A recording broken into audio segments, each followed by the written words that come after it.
I have a scenario that I would like all of you to think about. Imagine you are on a first date with a guy, or if you're a guy, a first date with a girl, that you have been talking to for about 3 weeks that you met online. You decide to meet in a nice public place that is fun and will allow for good conversation.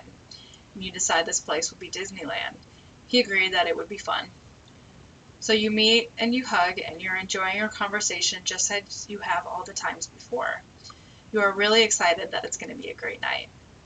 You go on your first ride, which is slow moving and dark, at which point he decides to take advantage and kiss you for the first time. Maybe some of you, possibly most of the guys, think, hey, that's great. But some might think, okay, this is a little fast, but I guess it's okay since we've talked for quite a while, and I'm really enjoying his company. But then he gets really bold. He says, I love you. What do you even do with that? Would you be okay with it? Considering this is your first live interaction with this person, would you freak right out? Would you think, yeah, this is what I get for internet dating? It never works. Online dating used to have a negative stigma, but in recent years has grown in popularity. In the past, a lot of people have had the mentality that meeting online was for the socially inept who couldn't get a date the normal way, or in other words, from going out and being social. I know this because I have had people approach me in that way. Really? I'm really surprised that you have to be online. You're such a social person. What a lot of people who say this don't know about me is that I am very busy. I have kids, a full-time job, and I go to school full-time as well. On top of that, I have 2 callings at church. I also eat and sleep. Do the math on the time all of those things take, and we're at an average of negative 10 hours a week I have to be social. People just think I'm social because on the semi-annual occasion when I do get out, it becomes painfully obvious that I have been starved for real human interaction, that I talk to everyone, even the people I don't really like talking to. I am not the only one in this situation. Many people have busier lives than I do, and this is why online dating becomes a good thing. But let's take a few minutes and look at the scenario I presented in the beginning, and other reasons why online dating may be less than desirable. Yes, that really did happen to me about a month ago. That situation can happen for a few reasons. One is because us divorced folk remember what it's like to have companionship, and even if that companionship isn't good, we crave it. Sometimes we latch on to the first remotely good thing that comes our way before really exploring it in real life. That's right, I said real life. No matter how long you talk to somebody, even over a video chat, it cannot have the same effect as being in person has. Real life is a necessity. Another reason to rush a relationship is because even talking over the phone can reveal quite a bit about how two people will get along. It can be easy to form an emotional attachment without meeting in person. An LDS Living article by Brianna Stewart, she gives a lot of good tips for dating online. And one of the things she says about this exact scenario is that just because you're meeting people online who are also looking for marriage, don't start picking out the wedding china. And a fellow online dater that Stewart quotes throughout her article said a lot of people put too much pressure on these relationships before they've met the person. And it creates all kinds of expectations that are impossible to live up to. In my situation, I ended contact with the guy at the same time that the date ended because the pressure was not something that I really wanted to deal with. Julie Spira is an online dating expert and blogger, and she wrote an article for Huffington Post which compares pros and cons for online dating.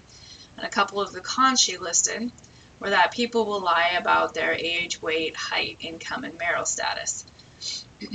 Yeah, guess what, guy? I can tell by the one picture that you posted of just your face and double chin that you're not athletic and toned. Nice try, though. Many singles limit their search criteria to height, zip code, or income and can miss the opportunity to meet a compatible match.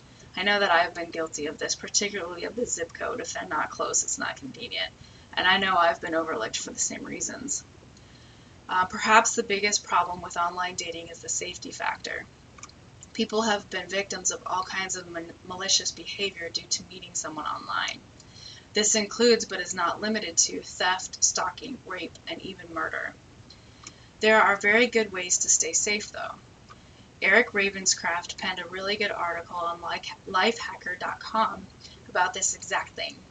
He gives 3 points of advice when meeting someone online. First is to vet them before you offer to meet, and to vet them means to carefully and critically examine them.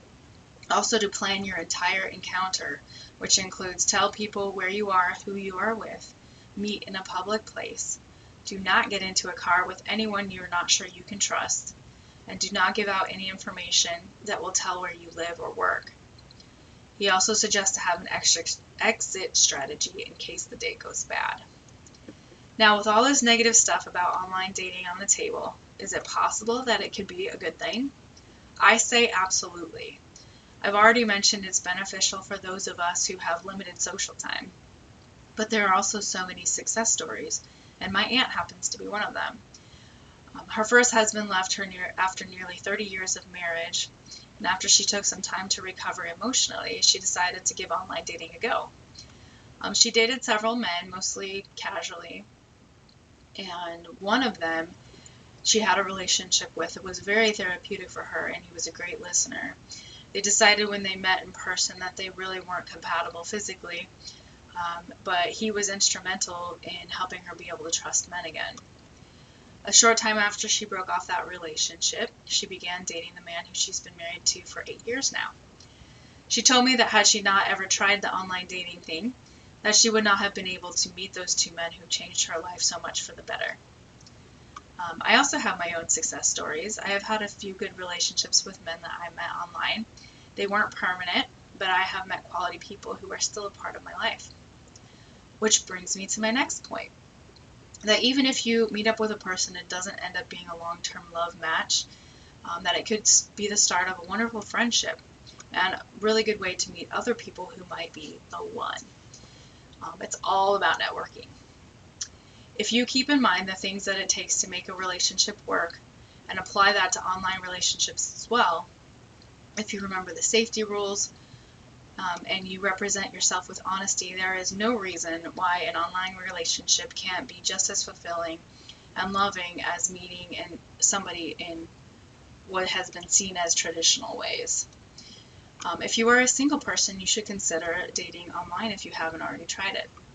If you are not single, chances are you know single people. You would be doing them a favor by supporting them if they wanted to try it. Please don't make them feel inadequate if they do. They need people to confide in and feel comfortable telling you who they are with so they can be safe. Being single is lonely at times and can be really hard.